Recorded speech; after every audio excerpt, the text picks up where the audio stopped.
England football team പരിശീലക സ്ഥാനത്തു നിന്നും ഗാരത്ത് സൗത്ത്ഗേറ്റ് രാജിവെച്ചു.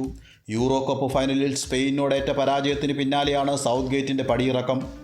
53-കാരനായ സൗത്ത്ഗേറ്റ് ഇംഗ്ലണ്ടിൻ്റെ സക്സസ്ഫുൾ പരിശീലകന്മാരിൽ മുമ്പന്തിയിലായിരുന്നു.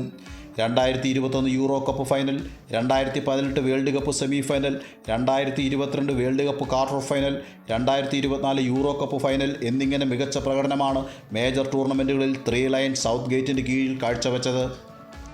പ്രതിഭാസമ്പന്നരായ യുവതാരങ്ങളാൽ ഇംഗ്ലണ്ട് സമ്പന്നമായിരുന്നെങ്കിലും അവരെ വേണ്ട വിധത്തിൽ ഉപയോഗിക്കാൻ സൗത്ത്ഗേറ്റിന് കഴിയുന്നില്ല എന്നുള്ള വ്യാപക പരാതി ആരാധകരിൽ നിന്നും ഗാരത്തിനെതിരെ ഉയരുന്നുണ്ടായിരുന്നു. 2016 ഇംഗ്ലണ്ട് ടീമിൻ്റെ ചുമതലയേറ്റ സൗത്ത്ഗേറ്റ് 102 മത്സരങ്ങൾ ടീമിനെ പരിശീലിപ്പിച്ചിരുന്നു. അതിൽ 61 മത്സരങ്ങൾ വിജയിച്ചപ്പോൾ കേവലം 17 മത്സരങ്ങളിൽ മാത്രമാണ് പരാജയപ്പെട്ടത്. ഇംഗ്ലണ്ട് ചരിത്രത്തിൽ ആദ്യമായാണ് ഒരു പരിശീലകൻ ടീമിനെ 2 മേജർ ടൂർണമെൻറ്റ് ഫൈനലിൽ എത്തിക്കുന്നത്. 2024 ഡിസംബർ വരെ ഗാരത്തിന് കരാറുണ്ടായിരുന്നുവെങ്കിലും സ്ഥാനം വിട്ടൊഴിഞ്ഞതോടെ പുതിയ പരിശീലകൻ്റെ കീഴിലായിരിക്കും ഇംഗ്ലണ്ട് 2026 അമേരിക്കയിൽ വെച്ച് നടക്കുന്ന വേൾഡ് കപ്പിൽ ഇറങ്ങുന്നത്. പുതിയ പരിശീലകൻ്റെ സ്ഥാനത്തേക്ക് നിരവധി പേരുകൾ ഉയർന്നു വരുന്നുണ്ടെങ്കിലും പ്രധാനമായും മുൻപന്തിയിൽ നിൽക്കുന്നത് 5 പേരുകളാണ്.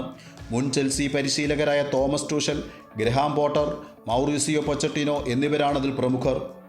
തുടർന്നുള്ള പേരുകൾ ന്യൂകാസിൽ യുണൈറ്റഡിൻ്റെ എഡി ഹോവും ഇംഗ്ലണ്ട് അണ്ടർ 21 കോച്ച് ലീ കാർസ്ലിയുമാണ്. 1966 അവസാനമായി വേൾഡ് കപ്പ് വിജയിച്ച ശേഷം ഒരൊറ്റ മേജർ ടൂർണമെൻറ്റ് കിരീടം പോലും നേടിയിട്ടില്ലാത്ത ഇംഗ്ലണ്ടിനെ കിരീടത്തിലേക്ക് നയിക്കാൻ കഴിയുന്ന പുതിയ പരിശീലകനായി കാത്തിരിക്കുകയാണ് ഇംഗ്ലീഷ് ഫുട്ബോൾ ആരാധകർ.